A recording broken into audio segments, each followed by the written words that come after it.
Hello बच्चों, नमस्कार सभी को। स्वागत है आप सभी का साइंस एंड फन पर, जहां टीचर्स आपको दिल और दिमाग दोनों से पढ़ाते हैं। तो बच्चों, कुछ समय पहले मैंने सेट्स का लेक्चर नंबर 1 अपलोड किया था और बहुत बच्चों ने प्यार दिया। बहुत सारे होमवर्क्स मेरे पास आए। जो जो सवाल मैंने अपने लेक्चर के अंदर पूछे थे, आप लोगों ने बहुत ठीक ठीक जवाब दिया और एज पर प्रॉमिस मैंने आप लोगों को आपका जो कमेंट था वो लाइक भी किया और बच्चों को करेक्ट भी किया उस कमेंट सेक्शन के अंदर कि आप गलत कर रहे हो।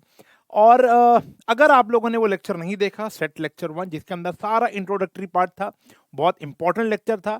आपकी एक्सरसाइज 1.1, 1.2, 1.3 उसके अंदर खत्म कर दी गई थी। तो ऊपर एक लिंक होगा, वो आप देख सकते हो, या डिस्क्रिप्शन बॉक्स के अंदर भी एक लिंक होगा। जाकर सेट्स का लेक्चर नंबर 1 पहले देखो और फिर लेक्चर नंबर 2 आज देखकर अपना पूरा चैप्टर खत्म कर सकते हो। हाँ जी, आज मैं पूरा चैप्टर 1.5 एक्सरसाइज तक फिनिश करने वाला हूँ। फिर आप बैठकर अपनी मिसलेनियस एक्सरसाइज को ट्राई कर सकते हो और आज भी कुछ मिसलेनियस से रिलेटेड क्वेश्चन करेंगे। और एक लेक्चर अगर कहोगे कमेंट सेक्शन में बता देना कि मिसलेनियस का बनाना है, क्योंकि मिसलेनियस थोड़ी टेढ़ी है इसकी। कहोगे तो मैं बना दूंगा, ऐसा नहीं भी कहोगे तो भी बना दूंगा। तो आज के इस लेक्चर के अंदर हम आगे बढ़ेंगे। कहानी अब तक ये थी कि हम लोगों ने सेट का इंट्रोडक्शन पढ़ लिया था, क्या होता है सेट, और हमने पढ़ा था रोस्टर फॉर्म क्या होती है, हमने पढ़ा था सेट बिल्डर फॉर्म क्या होती है, हमने टाइप्स ऑफ सेट्स के बारे में जाना था, equal sets, null set, singleton set, और हम लोगों ने सब सेट्स, बिलोंग्स टू, इसके ऊपर पढ़ाई की थी। मोटा मोटा बात कहूं तो 1.1, 1.2, 1.3 के 1, 2, 3, 4 क्वेश्चन हमने कर लिए थे। आज हम 1.3 पूरी कर लेंगे, 1.4 एंड 1.5 पूरा खत्म कर दूंगा, जितना भी बड़ा हो लेक्चर। लेकिन आज 1 गो में आज इसको हम खत्म करने वाले हैं, क्योंकि आप लोगों के मिड टर्म एग्जाम्स या कह सकते हो यूटी वगैरह के अंदर ये चैप्टर आएगा ही आएगा, और अगले चैप्टर्स भी जल्द आने शुरू हो जाएंगे। चलिए, तो पहला टॉपिक आज का आता है। अगर आपने सब कुछ पहले देख लिया, सबसेट आपको आता है, नहीं आता मैं फिर कहूंगा कि लेक्चर नंबर 1 पहले देख लो, फिर लेक्चर 2 में मजा आएगा। पावर सेट क्या होता है? देखो, पावर सेट कुछ भी नहीं है, बहुत आसान है। ये है the set of all subsets, the set of all subsets. मान लेते हैं फॉर एग्जाम्पल एक सेट ले लो बच्चों, ए और बी। अब आप इसके सबसेट्स निकालो। बताए थे सबसेट क्या होते हैं। पहला हो गया फाइ, दूसरा हो गया ए, फिर हो गया बी, और फिर हो गया बच्चों A B. Power set of A, पहले तो पी से डिनोट होगा पावर सेट ऑफ ए। ये क्या होगा? The set of all subset. अगर आप ए सेट के सारे सबसेट को एक ही सेट में डाल दो तो उसको पावर सेट बोलेंगे। यानी फाइ, ए, बी और ए बी। ठीक है जी, इस सेट को बोला जाता है बेटा पावर सेट। सिंपल है। एक सेट के सारे सबसेट को अगर एक नए सेट में डाल दिया जाए तो उस नए सेट का नाम होगा power set of that particular set. अब ए के अंदर 2 एलिमेंट थे, तो इसके नंबर ऑफ सबसेट्स कितने बनेंगे? मेरे से पहले जवाब आना चाहिए कमेंट सेक्शन में। इसके नंबर ऑफ सबसेट बनेंगे 2 की पावर 2 यानी 4। अब 4 इसके अंदर एलिमेंट आ गए बेटा। कितने एलिमेंट आ गए? 4। तो जितने नंबर ऑफ सबसेट होंगे उतने ही पावर सेट के अंदर एलिमेंट होंगे। तो मेरा एक सवाल है आप लोगों के लिए, जैसे पिछली बारी आप लोगों ने कमेंट सेक्शन के अंदर बहुत बढ़िया बढ़िया जवाब दिए, तो आपके लिए जो मेरा सवाल है वो ये है, हाँ जी, number of element in power set of A if A is 5। जो ए है वो एम्प्टी सेट है, तो पावर सेट के अंदर कितने एलिमेंट होंगे कमेंट सेक्शन में बता दो, कि ताकि मजा आ जाए, लगे कि आपको समझ में आ रहा है। बहुत सिंपल सा बेटा पावर सेट। आगे बढ़ेंगे। आगे कह रहा है नया टॉपिक, वो है इंटरवल्स। छोटा सा टॉपिक था पावर सेट, काम आएगा अभी आगे जाकर। अब है इंटरवल। इंटरवल बहुत इंपॉर्टेंट चैप्टर है, टॉपिक है, क्योंकि ये आपका रिलेशन एंड फंक्शन के अंदर बहुत ज्यादा काम करेगा। एंड मोर ओवर ये लीनियर इनइक्वालिटीज का तो बैकबोन है, तो ढंग से पढ़ेंगे।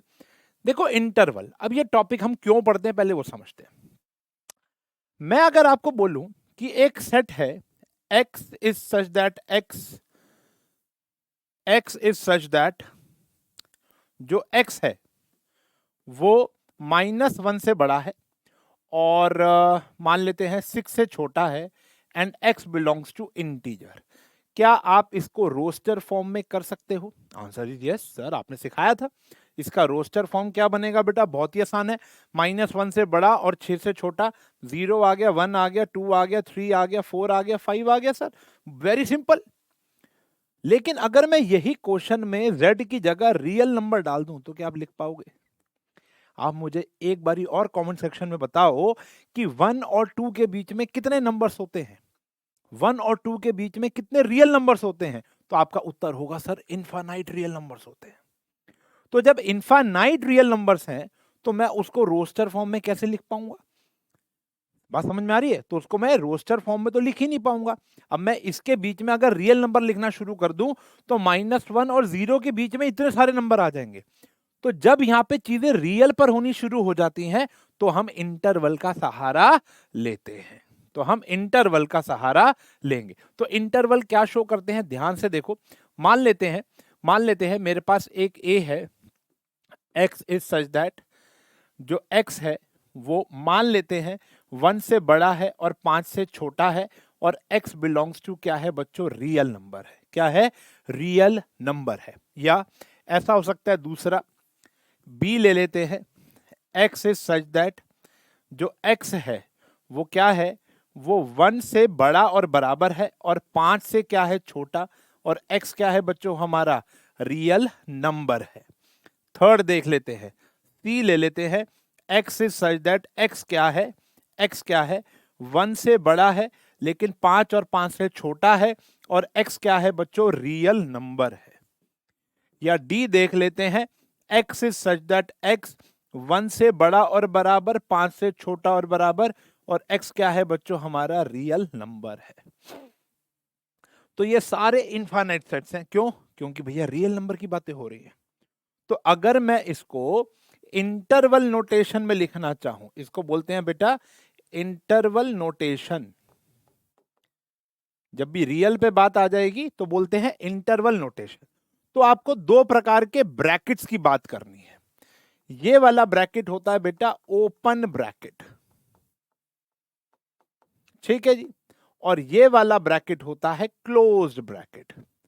मैंने लास्ट लेक्चर के अंदर अपने बहुत तरीके से आपको समझाया था कि ब्रैकेट अलग अलग प्रकार के होंगे। जो करली ब्रैकेट होता है represents a set, open bracket का मतलब होता है नॉट इंक्लूडेड, ओपन ब्रैकेट का मतलब होता है नॉट इंक्लूडेड, और क्लोज ब्रैकेट का मतलब होता है इंक्लूडेड।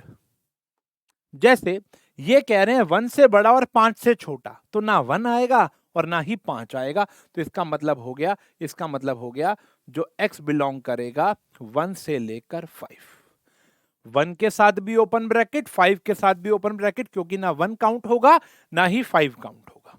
ठीक है जी। अब यहां पर देखो 1 भी होगा, देखो क्या लिखा है, 1 is greater than equals to, तो इक्वल्स टू का भी साइन है, इक्वल्स टू का साइन मतलब 1 काउंट होगा लेकिन 5 काउंट नहीं होगा। तो x belongs to close bracket 1 से 5 ओपन ब्रैकेट। Got it? तो जब भी इक्वल्स टू आए तो क्लोज्ड, इक्वल्स टू ना आए तो ओपन। क्लियर है? अब जैसे यहां पे 5 के साथ है तो x belongs to open bracket 1 5 close, इसका मतलब है 5 is included, 1 is not included. तो x की वैल्यू 1 नहीं होगी, 1 से बड़ी होगी, लेकिन 5 होगी। यहां दोनों तरफ इक्वल्स टू का साइन है तो x बिलोंग्स टू 1 से 5। आई होप समझ में आ गया होगा, सिंपल सा फंडा है। ये है बेटा हमारे इंटरवल, ये सेट बिल्डर और ये इंटरवल नोटेशन, जिसको आप रोस्टर फॉर्म भी कह सकते हो। इसकी रोस्टर फॉर्म इसी प्रकार लिखी जाती है। जैसे क्वेश्चन आया आपके सामने, इसको इंटरवल में लिखना है, x is such that x belongs to real number, और x क्या होगा? -4 से बड़ा और 6 से छोटा, और 6 भी होगा। तो ये आया -4 से 6 क्लोज ब्रैकेट। ठीक है जी। फिर आया -12 से बड़ा और 10 से छोटा, तो -12 भी इंक्लूडेड नहीं है और ये भी इंक्लूडेड नहीं है। इंटरवल हमेशा छोटे से बड़ा लिखा जाएगा, ध्यान रखना। यहां पर आ गया 0 से 7, और ये आपका होमवर्क है, ये आपको मुझे कमेंट में बताना है। जो बच्चा बताएगा उसको मैं एक हर्ट दूंगा, अपनी तरफ से, मतलब समझते हो ना, लाइक करूंगा उसके कमेंट को कि देखते हैं आपको ठीक आया या नहीं आया। ब्रैकेट का इस्तेमाल सही से करना प्यारे बच्चों, ठीक है जी। आगे बढ़ेंगे। इसके बाद दो इंटरवल फॉर्म दिए हुए हैं आपको, इसको सेट बिल्डर फॉर्म में लिखना है, ठीक है जी। तो यहां पर हम क्या लिख लेंगे, जैसे x is such that x belongs to real number, और x क्या है बेटा, -3 से बड़ा है और 0 से छोटा है। यहाँ दोनों तरफ क्लोज ब्रैकेट्स हैं, तो x is such that x belongs to real number, x is greater than equals to 6 and smaller than equals to 12। I hope ये दोनों टॉपिक आपको मजे मजे में समझ में आ गए होंगे। एक था हमारा पावर, दूसरा इंटरवल्स, ठीक है जी। और इसी के साथ आपकी 1.3 एक्सरसाइज भी खत्म हो गई होगी। एक छोटे से टॉपिक और आएगा, उसको बोलते हैं हम यूनियन, यूनियन तो मैं पढ़ा रहा हूँ, यूनिवर्सल सेट। वो अभी मैं थोड़ी देर बाद जब सब्ट्रैक्शन कराऊंगा तब आपको बताऊंगा, या जब कॉम्प्लीमेंट कराऊंगा तब बताऊंगा। 1.3 एक्सरसाइज पूरी की पूरी खत्म कर सकते हो। आखिरी का एक आधा क्वेश्चन रह गया होगा, अभी वो आ जाएगा, क्लियर हो जाएगा। अब बढ़ते हैं आगे, आपकी एनसीईआरटी का 1.4 वाला कंटेंट शुरू करते हैं। अब जो पढ़ाने जा रहा हूँ बहुत इंपॉर्टेंट है, सब कुछ इंपॉर्टेंट है यार, बार बार मत बुलवाओ कि ये इंपॉर्टेंट है ये इंपॉर्टेंट नहीं है, पूरा चैप्टर इंपॉर्टेंट। जब चीज नींव बनती है ना, तो नींव के चारों पिलर इंपॉर्टेंट होते हैं, पांचों पिलर, छह पिलर इंपॉर्टेंट है। ये नहीं कि ये फ्रंट वाला है तो ज्यादा इंपॉर्टेंट है, ये बैक वाला है तो कम इंपॉर्टेंट है। नींव है भैया, ये तो पहला चैप्टर है आपकी 11 मैथमेटिक्स का। चलिए, और ये चैप्टर अप्लाइड और कोर दोनों में आता है, ये बता दूं। चलिए यहां पर बात करते हैं union of two sets. Union तो समझते हो ना, एकजुटता, यूनियन बना लिया, उस ग्रुप और इस ग्रुप का यूनियन हो गया। यूनियन मतलब आपने क्या करना है, 2 या 3 सेट्स का अगर यूनियन ले रहे हो तो उनके सारे एलिमेंट एक ही सेट में आ जाएंगे, कॉमन पोर्शन एक बार ही आएगा। एग्जांपल लेके समझाते हैं। लेट्स से ए एक सेट ले लेते हैं, लेट्स से 1 2 3 4। बी एक सेट ले लेते हैं, 2 4 6 8 10। और सी भी एक सेट ले लेते हैं, 1 3 5 7 9। ठीक है, तो आपको निकालना है ए यूनियन बी। यूनियन का साइन होता है ऐसे, ये यू नहीं होता, ये जस्ट लाइक सूप बाउल होता है, ठीक है ना, जो सूप बाउल होता है ना वैसा, तो थोड़ा सा एकदम चौड़ा यू कह सकते हो आप, ठीक है ना। तो ये ए यूनियन बी आया, ए यूनियन बी में आ जाएगा, ए और बी के सारे एलिमेंट आ जाएंगे, लेकिन जो कॉमन पोर्शन है वो एक बार ही आएगा। तो कितना आया, 1 2 3 4 6 8 10। 1 2 3 4 6 8 10। क्लियर है। जैसे देखो 2 और 4 कॉमन थे, वो मैंने एक ही बार ही लिखा, बाकी सारे तो आएंगे ही आएंगे। अगर कोई पूछ रहा आपसे बी यूनियन सी, तो बी और सी का यूनियन कर लो। देखो इनमें कोई भी कॉमन नहीं है तो सारे आ जाएंगे, 1 2 3 4 5 6 7 8 और 9, और साथ में 10 भी था। ठीक है जी, साफ साफ लिख देते हैं, 10 भी था भैया। चलो जी, तो यहां आ गया 10। और अगर हम बात करें तीनों का union, A union B union C, ठीक है जी। ये यू थोड़ा चौड़ा होता है, लेकिन लिखते वक्त आप यू भी लिखोगे तो चलेगा, ठीक है ना। तीनों का यूनियन करना है, यानी तीनों के सारे एलिमेंट आ जाएंगे, कॉमन पोर्शन एक बार ही आएगा। चलो जी, तो क्या है, 1 2 3 4 5 6 7 8 9 और 10 आ गया। गॉट इट, क्लियर है। चलो फिर से आपके लिए कुछ सवाल है बेटा, जल्दी जल्दी जवाब दे देंगे। क्वेश्चन ये है कि आपको क्या लगता है ए यूनियन ए क्या होगा, जल्दी जल्दी कमेंट करो, जल्दी जल्दी मेरे से पहले। यस, ए यूनियन ए ही तो होगा, ठीक है जी। अच्छा सॉरी, ए यूनियन फाई क्या होगा, सोचो, A union phi, A union phi is A, phi में तो कुछ है नहीं, तो ए और फाई के सारे एलिमेंट यानी ए आ गया। अच्छा जी, अगर ए बी का सबसेट है, अगर ए बी का क्या है, सबसेट है, तो अब बताओ ए यूनियन बी क्या आएगा, ये आपको कमेंट सेक्शन में बताना है। सही बच्चे को ढेर सारा प्यार, ठीक है, यानी वो पढ़ाई कर रहा है। ए यूनियन बी क्या होगा अगर ए बी का सबसेट है। सबसेट क्या होता है पिछले लेक्चर में बताया था, जाकर देख लो, ठीक है जी। ओके, डन है, आगे बढ़ते हैं। और ये सवाल आपकी एनसीईआरटी में पूछा गया आपसे। चलिए जी, ये तो था बेटा यूनियन। अब ये क्वेश्चन दिया गया है आपको, कह रहे हैं ए है 1 2 3 4 3 4 5 6 5 6 7 8 7 8 9 10 ए यूनियन बी बताना है आपको। ए और बी का यूनियन, सारे एलिमेंट आ जाएंगे, कॉमन पोर्शन एक बार ही आएगा। 1 2 3 4 5 6। A union C, A union C 1 2 3 4 5 6 7 और 8 आ गया। Got it.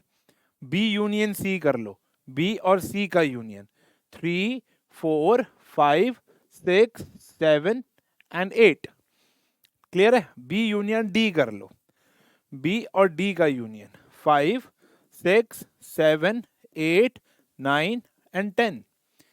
A union B union C कर लो, तो 1 2 3 4 5 6 7 8। और ये आपका फिर से क्या हो गया, होमवर्क। इस चैप्टर में मजा यही है कि बेटा होमवर्क आपको मिल रहा है, और एक एक पॉइंट में आपको होमवर्क में दे रहा हूं कि ताकि आप अपने आप को चेक कर पाओ कि आप ठीक हो या नहीं हो। चलिए जी, तो this is known as union of two और मोर सेट्स। यूनियन मतलब एकजुटता। Got it.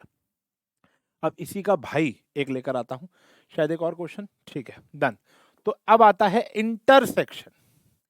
इंटरसेक्शन का मतलब होता है प्यारे बच्चों only common portion, only common element.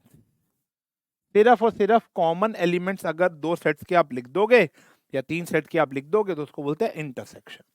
Intersection का साइन होता है ऐसे उल्टा, वो सूप बाउल धो कर रखा होता है ना जब उल्टा, तो वही वाला साइन है।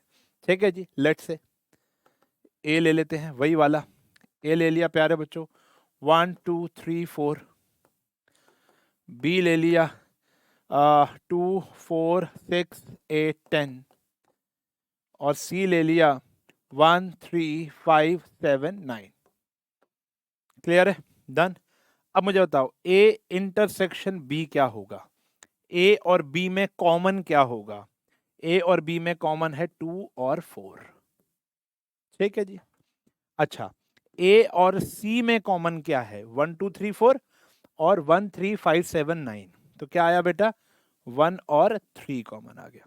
अच्छा मुझे बताओ बी और सी में क्या कॉमन है। बी और सी में कुछ भी कॉमन नहीं है, तो ये क्या हो गया बेटा, 5। बात समझ में आ गई। अच्छा अब ये देखो, क्या A intersection B intersection C में कुछ कॉमन है, क्या तीनों में कुछ कॉमन आ रहा है। आंसर इज नो, तो ये भी क्या है, 5 ही है। ठीक है जी, ओनली कॉमन पोर्शन ढूंढना है जो दो में या तीनों में आए।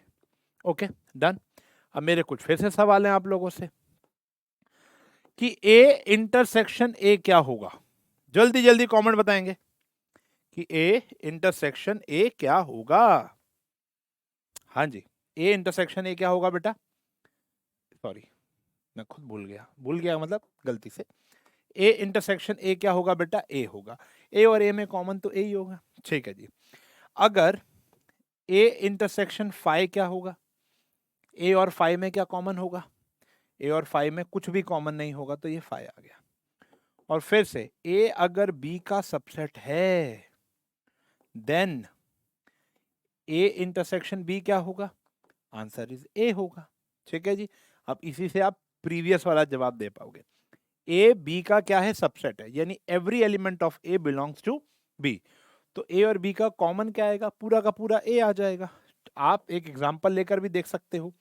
मान लेते हैं ए है 1 2 और बी है 1 2 3 4। ठीक है जी। तो ए बी का क्या है, सबसेट है, तो ए इंटरसेक्शन बी क्या आ जाएगा, ए इंटरसेक्शन बी क्या आ जाएगा, ऑब्वियस सी बात है ए आ जाएगा। और जो मैंने आपसे पहले सवाल पूछा था ए यूनियन बी क्या आ जाएगा, तो आंसर इज बी आ जाएगा। Answer is B. तो अगर आपका सवाल ठीक है तो अपने आप को एक शाबाशी दे दो। क्लियर है, चलें आगे। तो ये बहुत ही सिंपल से टॉपिक थे, यूनियन एंड इंटरसेक्शन। आगे बढ़ेंगे, चलो जी। अब इससे रिलेटेड कुछ क्वेश्चन आए, आपको इंटरसेक्शन निकालना है इनका 1 3 5 और 1 2 3 का इंटरसेक्शन। तो x इंटरसेक्शन y, तो सिर्फ 1 आया है और 3 आया है।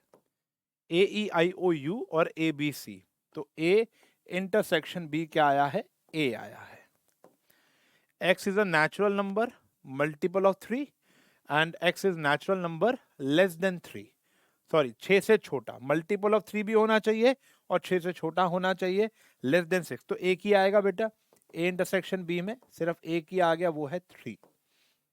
ठीक है जी, नेचुरल नंबर है ना, मल्टीपल ऑफ 3, 3 6 9, और ये आया नेचुरल नंबर लेस देन 6, 1 2 3 4 5, 6 भी नहीं आएगा, तो एक ही आता है, वो है 6। ठीक है जी, ये आ गया नेचुरल नंबर 1 से लेकर 6 तक, तो इसका मतलब हो गया 2 3 4 5 और 6। और नेचुरल नंबर यहाँ पर ये आ गया 7 8 9। ठीक है जी, तो इसकी ए इंटरसेक्शन बी क्या हो जाएगी बेटा, 5, और ए और 5 की इंटरसेक्शन क्या होती है बेटा, 5। बता चुका हूं मैं आपको, क्लियर है। पावर सेट डन, और आपका हमने क्या पढ़ाया था, पावर सेट के बाद interval done, union done, intersection done, और बड़े प्यार से आप शायद 1.4 एक्सरसाइज भी खत्म कर पाओगे। नाउ अब आता है subtraction of two sets. Subtraction का मतलब होता है बेटा a माइनस बी, आपको ये निकालना है, और you can say that b minus ए।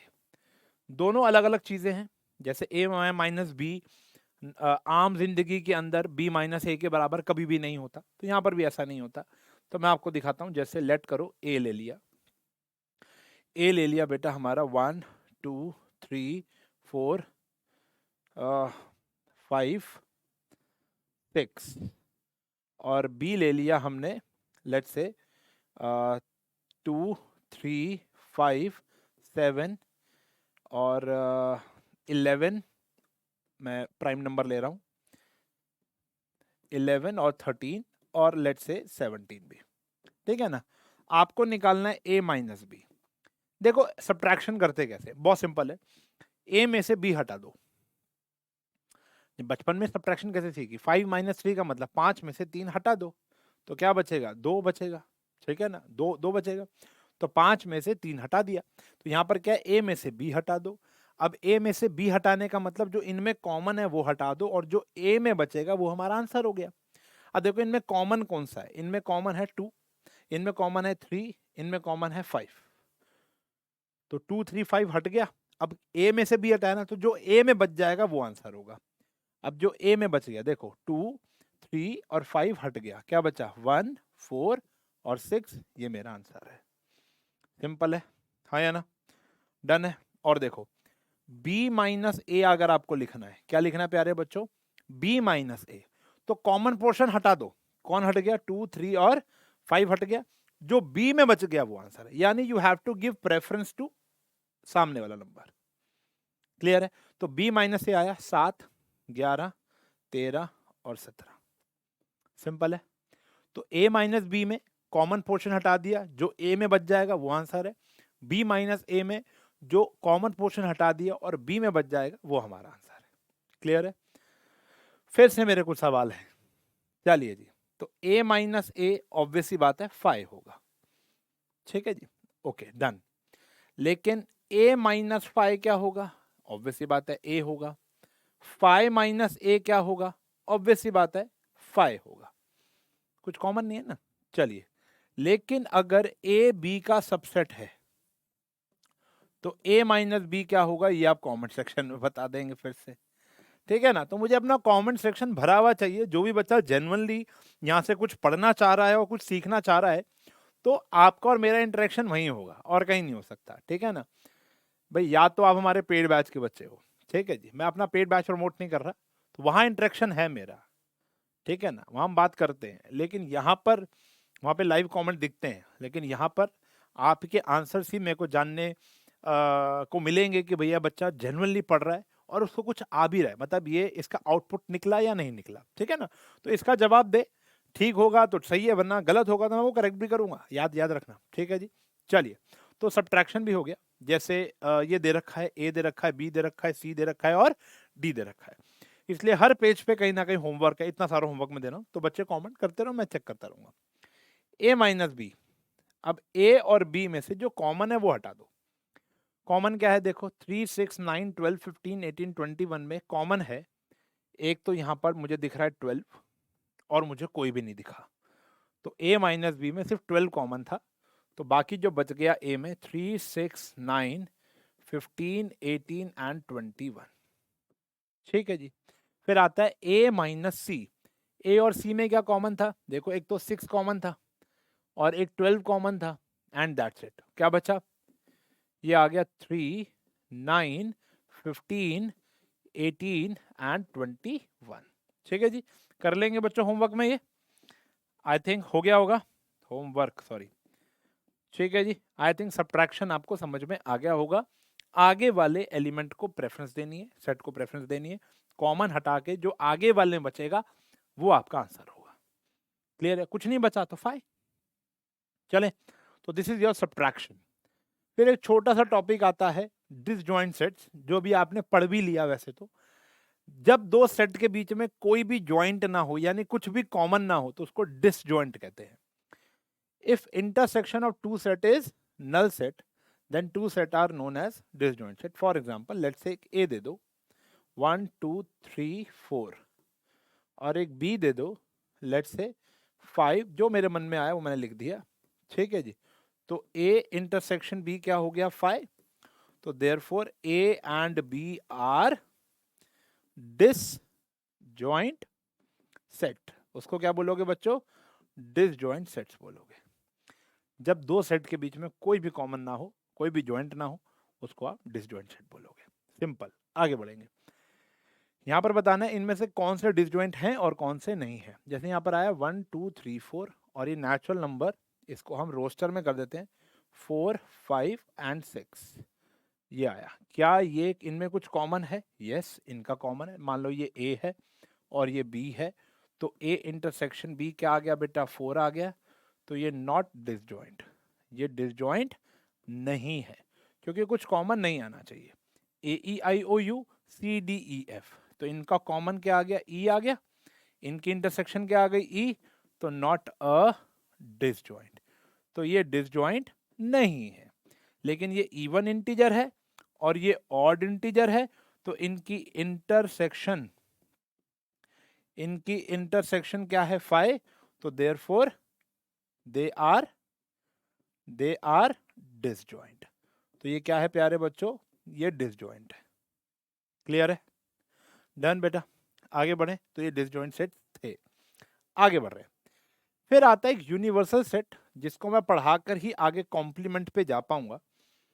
चलो, अगर मैं आपको बताऊं कि आप इस वीडियो को यहीं पर पॉज कर सकते हो, पॉज करके आप 1.3 पहले पूरी कर लो, फिर 1.4 पूरी कर लो, क्योंकि अब आखिरी एक्सरसाइज पर आ चुके हैं जिसमें एक ही कंटेंट है, वो है कॉम्प्लीमेंट।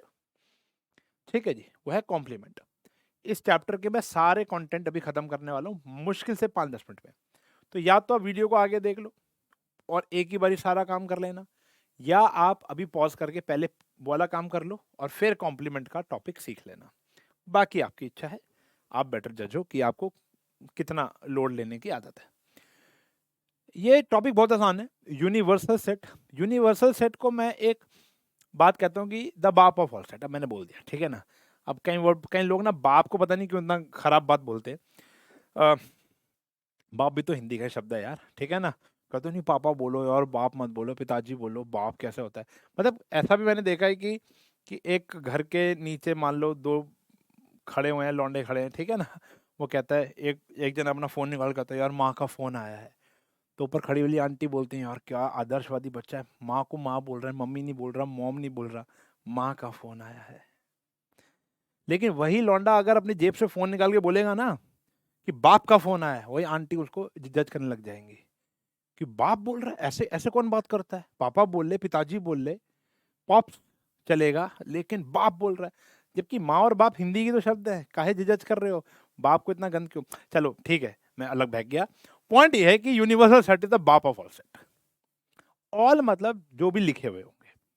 मान लो अगर मैं एक सेट लिखता हूं, मैं 3-4 सेट लिखता हूं। ए लिखा मैंने 1 2 3 4, बी मैंने लिखा 2 4 6 8 10, सी लिखा 2 3 5 7 11 13, और ऐसे डी ई जो भी लिखा हुआ है। तो यूनिवर्सल सेट ये यू ही है, ये कोई सूप बाउल धोकर नहीं रखा हुआ, ये यू ही है। तो ये आ गया यूनिवर्सल सेट। Universal set. अब इनका यूनिवर्सल सेट क्या बनाऊं, यानी जो बाप हो जाए। देखो यूनिवर्स एक्चुअल में क्या होता है, जो एक सर्वे किया जाता है। मैं इस पे थोड़ी डिबेट इसलिए करना चाहूंगा क्योंकि एक टॉपिक होता था हमारे पास जिसके अंदर केस स्टडीज आती थी, अब वो डिलीट हो गया है। लेकिन आपको समझना पड़ेगा कि यूनिवर्स इज दैट, देखो ये एक स्टैट्स का हिस्सा है, ये एक स्टैट्स का हिस्सा है। हाँ, सेट थ्योरी स्टैटिस्टिक्स का एक पार्ट होता है, अगर आप आगे जाकर पढ़ाई करोगे तो स्टैट्स के अंदर आएगा ये। लेकिन ये कहीं ना कहीं हमारी साइंस में भी है, कॉमर्स में भी लगता है, हर जगह लगेगा, सेट्स ऐसा टॉपिक है। तो सेट्स में universal topic denotes that the survey. मैंने अपने क्लासरूम के अंदर ना बच्चों को खड़ा किया, जैसे पूरी क्लास के अंदर मैंने बच्चों को बोला, देखो पूरी क्लासरूम जो थी, मान लो जो 50 बच्चे उस क्लासरूम में बैठे हुए हैं, तो वो मेरा एक यूनिवर्सल सेट हो गए, क्योंकि जहाँ से मैं क्या उठा रहा हूँ, सैंपल्स उठा रहा हूँ, सर्वे कर रहा हूँ, या अलग अलग प्रकार के सेट बन रहे हैं। मैंने उन बच्चों को खड़ा किया, मैंने उन बच्चों को पूछा कि कौन कौन से ऐसे बच्चे हैं जो दूध पीते हैं। तो ऑब्वियस सी बात है, पूरे 50 में से 50 खड़े नहीं हुए, मान लेते हैं 19 बच्चे खड़े हुए, तो ये हो गया सेट ए, ठीक है ना। फिर मैंने पूछा कि ऐसे कौन से बच्चे हैं जो कॉफी पीना पसंद करते हैं, ठीक है जी, मतलब प्योर, मतलब खाली दूध नहीं पीते, उसके अंदर कॉफी मिलाकर आप कॉफी चाहे कोल्ड चाहे हॉट पीते हो, तो कोल्ड कॉफी या हॉट कॉफी कौन पीता है, किसको वो पसंद है। तो ऑब्वियस सी बात है, वो वाले बच्चे बैठ गए और उनमें से कुछ खड़े रहे और कुछ और नए खड़े हो गए, तो 23 बच्चे खड़े हो गए। फिर मैंने बोला कि कौन चाय पीना पसंद करता है, तो ऑब्वियस सी बात है, उनमें से भी कुछ खड़े हो गए और बाकी बैठ गए, और देखते हैं टोटल 43 बच्चे खड़े हो गए। तो एक्चुअल में ये सारे बच्चे जो खड़े हो रहे हैं वो एक यूनिवर्स का हिस्सा ही तो हैं। तो अगर मैं इनका यूनिवर्स लिखूं, 1 2 3 4 5 6 7 8 9 10 11 12 13 14 15 16 17 18 19 20, क्योंकि कुछ बच्चे खड़े ही नहीं हुए, कह रहे ना हम दूध पीते हैं, ना हम चाय पीते हैं, ना हम कॉफी पीते हैं, हम तो बस माँ बाप का खून पीते हैं। ठीक है जी, तुमको क्या लगा मैं वो बोलने वाला हूँ? ठीक है जी, तो यूनिवर्स आ गया। यूनिवर्स इज दैट एरिया जहां से सर्वे उठाया जा रहा है। अब देखो यहाँ पर भी तो है, मैंने वो बोला कि वो नेचुरल नंबर खड़े हो जाए जो 5 से छोटे हैं, तो यही 4 तो खड़े होंगे। मैंने बोला होगा ऑड नंबर 10 तक खड़े हो जाओ, सॉरी इवन नंबर 10 तक खड़े हो जाओ, तो ये लोग खड़े हो गए होंगे। मैंने बोला प्राइम नंबर अप टू 15 तक खत्म खड़े हो जाओ, तो ये लोग खड़े हो गए होंगे। तो यूनिवर्स इज द बाप ऑफ ऑल सेट, यानी अगर मैं कहूं क्या ए यूनिवर्स का सबसेट है, यस, ये सारे इसके क्या होंगे बेटा, सबसेट होंगे। बी भी सबसेट होगा यूनिवर्स का, सी भी सबसेट होगा यूनिवर्स का, और डी ई एफ ये सारे यूनिवर्स का क्या होंगे, सबसेट होंगे। बात पल्ले पड़ गई, यस और नो, पक्का है? चले आगे, चलो आगे देखेंगे। तो यूनिवर्सल सेट से ही आप क्या समझ पाओगे बेटा, कॉम्प्लीमेंट। अब कॉम्प्लीमेंट क्या है, आपको याद है मैंने भी बोला था कितने बच्चे ऐसे जो दूध पीते हैं, तो 19 बच्चे खड़े हो गए, तो 19 is the set A, 19 is the set ए। लेकिन जो बैठे हुए हैं ना वो है कॉम्प्लीमेंट ऑफ ए, जो बैठे हुए हैं वो क्या है, कॉम्प्लीमेंट ऑफ ए। यानी अगर मैं इस ए सेट का कॉम्प्लीमेंट निकालूं, तो आप ये 4 छोड़ दो, ये तो खड़े हो गए, जो बैठे हुए हैं वो कौन है, ये सारे हैं, तो ये जो सेट बनेगा वो क्या होगा, कॉम्प्लीमेंट ऑफ ए। सर ये तो सब्ट्रैक्शन ही हुआ ना, कॉमन पोर्शन हटा दिया, जो यू में बच गया वो लिख दिया। हाँ जी, अगर आपको किसी का भी सेट कॉम्प्लीमेंट निकालना है तो वो एक्चुअली ही क्या है, यू माइनस ए ही कर रहे हो।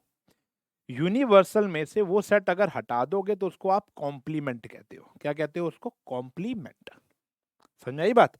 तो ए कॉम्प्लीमेंट, ऊपर डैश आता है, कॉम्प्लीमेंट का साइन आता है, यूनिवर्स माइनस ए। अब जैसे फॉर एग्जांपल यहाँ पर मैं एक यूनिवर्सल सेट बनाता हूं, जैसे छोटा सा ही बनाते हैं, ठीक है, 6 7 8 और 9 और एक 10 ले लिया। अब जैसे मैं एक ए लेता हूं, ऑड नंबर का ले लिया, 1 3 5 7 9, इससे बड़ा नहीं होना चाहिए। तो एक कॉम्प्लीमेंट का मतलब क्या हो गया, ऑब्वियस सी बात है यू माइनस ए हो गया। तो ये सारे ही कॉमन होंगे क्योंकि इसके सबसेट है। अब जो यू में बच जाएगा वो आ जाएगा, क्या बच जाएगा, 2 4 6 8 10।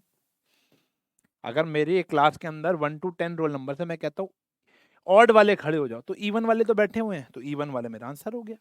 इवन वाला is complement of A, complement मतलब नेगेशन, उसको छोड़कर। इवन का कॉम्प्लीमेंट होता है ऑड, ऑड का कॉम्प्लीमेंट होता है इवन। ठीक है जी, बात समझ आ गई, नेगेटिव का पॉजिटिव, पॉजिटिव का नेगेटिव। मान लो एक बी सेट होता 1 3 5 7, दैट्स इट। ये मान लो ये मैंने ले लिया, और इसका बी कॉम्प्लीमेंट अगर करूंगा तो 1 3 5 7 हटा दो तो 2 है, 4 है, और 5 है, और 5 नहीं आएगा, 6 आएगा, ठीक है जी, फिर 7 भी नहीं आया, फिर 8 आएगा, 9 आएगा और 10 आ जाएगा। क्लियर है, डन है। तो ये होता है बेटा कॉम्प्लीमेंट ऑफ अ सेट। इसके ऊपर भी 3-4 क्वेश्चन आपको मिल जाएंगे, काम हो जाएगा। मेरे कुछ सवाल है या कुछ ऑब्जर्वेशंस हैं, वो मैं आपको बता देता हूँ, और लास्ट में भी बताऊंगा कि किसी के भी कॉम्प्लीमेंट का दोबारा कॉम्प्लीमेंट कर दोगे तो आंसर ए ही आ जाएगा फटाफट, ठीक है ना। कॉम्प्लीमेंट का कॉम्प्लीमेंट वही आ जाएगा। अब मैं इसका कॉम्प्लीमेंट दोबारा मारूंगा तो यही मिल जाएगा, ठीक है ना। अच्छा, और हाँ, फाई का कॉम्प्लीमेंट जो होता है वो यूनिवर्सल होता है, और यूनिवर्सल का कॉम्प्लीमेंट जो होता है वो फाई होता है। फाई का कॉम्प्लीमेंट है यू माइनस फाई, यू में से कुछ भी नहीं किया तो यू बचा, और यू का कॉम्प्लीमेंट हो गया यू माइनस यू, यानी कुछ भी नहीं बचा, तो आंसर क्या आ गया, फाई। क्लियर है। इसके अलावा 2 डी मॉर्गन्स लॉ हैं, वो भी मैं आपको अभी बताऊंगा, वो बड़े इंपॉर्टेंट है, उसको प्रूव भी करेंगे। चले आगे, चलो। तो उससे पहले एक चीज आती है, वो होती है वेन डायग्राम्स। आजकल बड़ी छाई हुई है भैया। क्या है वेन डायग्राम, इसको देख लेते हैं बड़े प्यार से। देखो, वेन डायग्राम कुछ भी नहीं होता, जस्ट पिक्टोरियल प्रेजेंटेशन होती है। Pictorial presentation of sets, pictorial presentation of sets, मतलब एक पिक्चर फॉर्म में एक सेट को डिनोट किया जाता है। अब इनकी इंपॉर्टेंस थोड़ी सी कम हो गई है, क्योंकि मैंने कहा ना केस स्टडी बेस्ड क्वेश्चन नहीं आ रहे हैं, अब सीधा बनाना ही आएगा, इससे रिलेटेड कोई क्वेश्चन नहीं बन रहा। क्योंकि पहले एक एक्सरसाइज होती थी 1.6, और उससे रिलेटेड मिसलेनियस में भी क्वेश्चन आते थे। पहले आपकी मिसलेनियस, जिनके पास पुरानी किताबें होंगी उनको दिख रहा होगा 16 क्वेश्चन थे, लेकिन अब की मिसलेनियस में सिर्फ 10 क्वेश्चन बचे हैं, तो 6 क्वेश्चन इससे रिलेटेड थे जो कैंसिल हो गए। वेन डायग्राम नहीं कटा, वेन डायग्राम से बनते हुए क्वेश्चन कट गए। वेन डायग्राम डायरेक्ट बनाना आ सकता है 1 और 2 मार्क्स में, ठीक है ना। तो वेन डायग्राम क्या है, मान लेते हैं एक सेट है ए, आपको इसको पिक्चर फॉर्म में दर्शाना है। तो सबसे पहले तो एक रेक्टेंगल बनाना पड़ेगा, and this rectangle shows universe. ये वो मेरा क्लासरूम है, यूनिवर्स, ठीक है जी, ओके। एक रेक्टेंगुलर प्रेजेंटेशन भी कहते हैं। इसके अंदर मैंने जो बच्चा बोला था ना, वो बच्चे खड़े हो जाओ जो दूध पीते हैं, वो थे सेट ए। पूरी क्लास में से सिर्फ ये बच्चे थे जो दूध पीते हैं, तो ये आ गया मेरा सेट ए। इसको बोलते हैं वेन डायग्राम, ठीक है जी। अब जैसे अगर बात की जाए, बहुत सारे सेट्स हैं। अब जैसे अगर आप बात करोगे ए यूनियन बी की, तो ए और यू की, ए और बी की यूनियन, ठीक है। थोड़ा सा और बढ़िया बनाते हैं यार, ठीक है। थोड़ा समय लेके काम करो, लेकिन बढ़िया करो। ये आया ए और ये आया बी, मैंने उनको खड़ा किया। अच्छा, वो बच्चे जो दूध भी पीते हैं और चाय भी पीते हैं, तो 43 तो वो थे, कुछ और भी खड़े हो गए, तो ये खड़े हो गए। तो उनमें कुछ ऐसे भी तो होंगे ना जो दोनों पीते होंगे, और कुछ ऐसे भी होंगे जो सिर्फ दूध पीते होंगे या सिर्फ और चाय पीते होंगे। तो ये तो हो गया कॉमन पोर्शन, ठीक है ना। तो ये है, समझने वाली बात है। ये आ गया ए और ये आ गया बी, तो ये आ गया बेटा हमारा ए यूनियन बी, ठीक है जी। ये आ गया ए यूनियन बी। इसके बाद अगर हम बात करें, अब मैं कलर चेंज नहीं कर रहा डायरेक्ट, बहुत टाइम वेस्ट हो जाएगा। ए इंटरसेक्शन बी, ए और बी का कॉमन पोर्शन, आप समझ सकते हो, ए और बी का कॉमन पोर्शन, कॉमन पोर्शन यही आ गया प्यारे बच्चों, ठीक है जी। फिर हम बात कर सकते हैं, अगर ए बी का क्या है, सबसेट, तो ए के सारे एलिमेंट बी में होंगे, तो बी एक बड़ा सेट होगा और ए एक छोटा सेट होगा। Got it. ऐसे बनाते चलो, कितने बना लो बताओ, कमी है, कितने भी बना सकते हो। अब जैसे आप बना सकते हो ए माइनस बी का, ए माइनस बी का, तो कॉमन पोर्शन हटा के जो ए में बच जाएगा वही होता है बेटा हमारा ए माइनस बी। कॉमन हटा दो, जो ए में बच जाएगा वो मेरा ए माइनस बी हो गया। इसी प्रकार अगर आप बात करोगे बी माइनस ए की, तो कॉमन पोर्शन हटा दो, ए बी, कॉमन पोर्शन हटा दो, जो बी में बच जाएगा वो आ गया बेटा मेरा बी माइनस ए। समझ गए, ठीक है जी। अच्छा, ऐसे ही अगर आप बात करोगे 7th की, वो है ए कॉम्प्लीमेंट। बताया था ना कि ये है वो बच्चे जो दूध पीते हैं, अब जो बैठे हुए हैं सारे यूनिवर्स में वो मेरा कॉम्प्लीमेंट हो गया। तो these are all complement elements. ठीक है जी, और बढ़िया से भी आप रिप्रेजेंट कर सकते हो, अपनी अपनी क्रिएटिविटी है। अब मैं आपको बताने जा रहा हूं डी मॉर्गन्स लॉ। दो है, ये आता है ए यूनियन बी का जो कॉम्प्लीमेंट होता है वो A complement intersection B complement होता है। इसको हम डी मॉर्गन्स लॉ कहते हैं। ये बड़ा ही इंपॉर्टेंट होता है, आपको इसको याद भी करना है, और इसका एक प्रूफ भी अभी मैं आपको दिखाता हूं। यहाँ पर देखना, ये आपका प्रूफ भी आएगा थ्योरी एक नंबर्स लेकर, तो वो भी आपको करना है। तो दो होंगे ऐसे लॉस, एक 8th भी आएगा और एक 9th भी आएगा। ठीक है जी। तो यहाँ पर डी मॉर्गन लॉ क्या कहता है, चाहे इसका वेन डायग्राम पूछ लें चाहे इसका पूछ लें, एक ही है। कॉमन सेंस है बेटा, ये है ए और ये है बी। तो ए यूनियन बी, तो ये तो हो गया ए यूनियन बी, इसका कॉम्प्लीमेंट है इनको छोड़कर। अब इसको छोड़कर का मतलब क्या हो गया, ये हो गया सारा।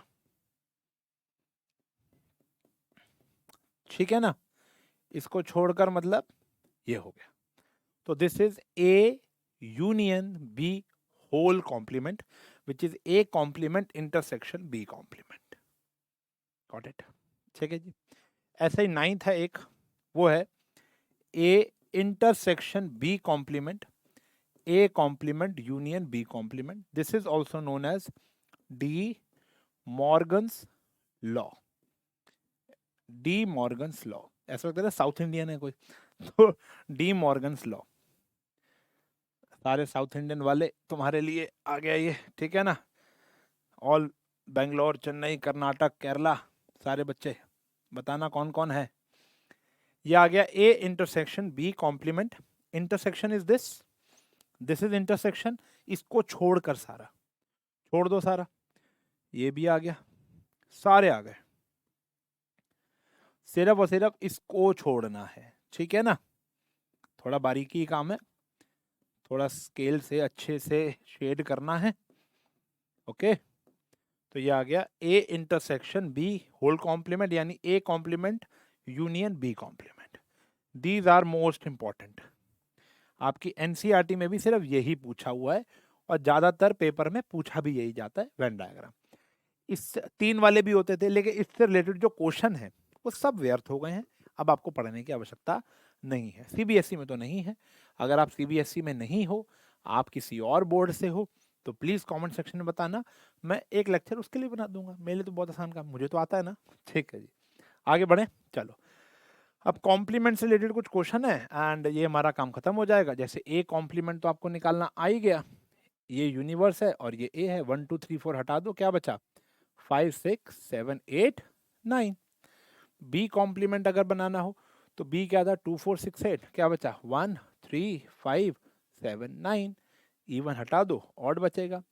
ए यूनियन सी का कॉम्प्लीमेंट, तो पहले तो आप ए और सी का यूनियन निकालो। 1 2 3 4 5 6, 1 2 3 4 5 6, ये है ए यूनियन सी। इसका क्या करना है अभी आपको, कॉम्प्लीमेंट। तो 1 2 3 4 5 6 का कॉम्प्लीमेंट हो गया 7 8 9। ठीक है जी, फिर से ये आपका होमवर्क है, कमेंट सेक्शन में बताना कि ए यूनियन बी का कॉम्प्लीमेंट कैसे आएगा। Got it. चले, चलो, एंड लास्ट क्वेश्चन, इसका भी एक पार्ट मेरा और एक पार्ट आपका। चलिए, तो ए यूनियन बी का होल कॉम्प्लीमेंट आ गया, A complement intersection B complement. अब पहले तो एलएचएस ले लो, सेम ही आएगा यार, वो तो लॉ है तो कभी गलत थोड़ा ना होगा।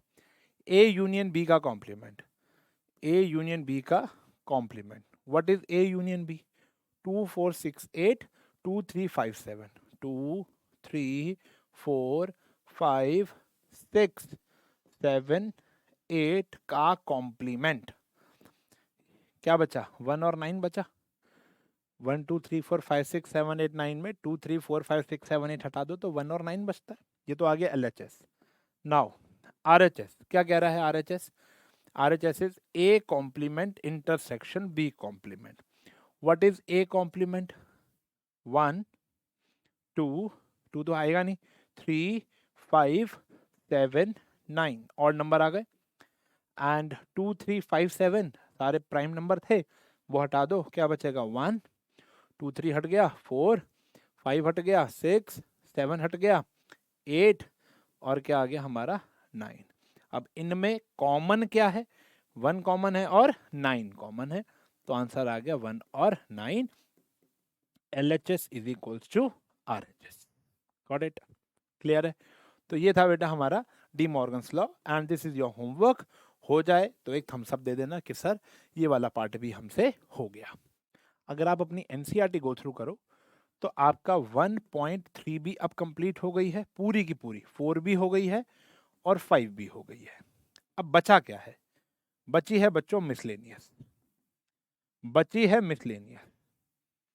ठीक है जी, मिसलेनियस में अगर 100+ कमेंट्स होंगे, क्योंकि मिसलेनियस, अच्छा अब देखो आप लोग नए नए आए हो सकता है आप लोगों ने 11th पढ़नी शुरू कर दी हो किसी और चैनल से, ट्यूशन से, स्कूल से, लेकिन मेरा ही बताना फर्ज है कि मिसलेनियस का मतलब क्या है।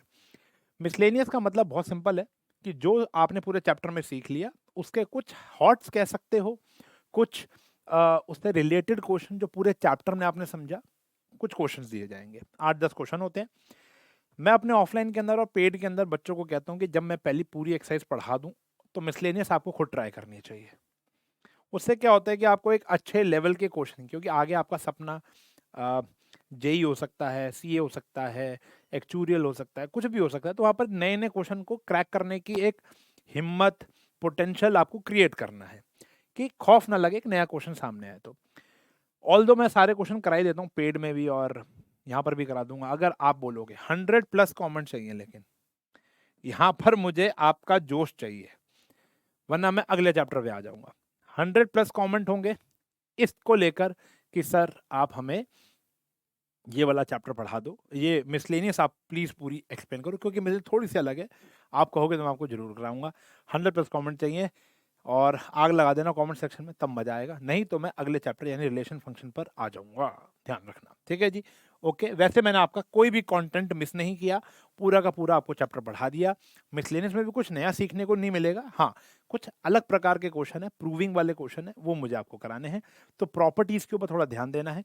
जो मैं आपको आज बीच बीच में पढ़ा रहा था ना, मैं आज आपको कह रहा था, जैसे ये सारा, जैसे ये मैं आपको पढ़ा रहा था, जैसे आपको बीच बीच में मैं, पता ही है ये पढ़ा रहा था, तो इससे रिलेटेड कुछ क्वेश्चन है जो कि मिसलेनियस के अंदर दिए हुए हैं। Got it? तो ये थे आपका आज का लेक्चर विच इज सेट।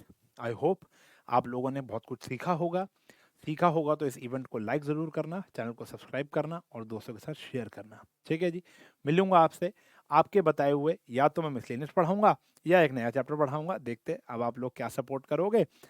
मिलेंगे अगली क्लास में, तब तक के लिए bye bye, take care and have a nice day.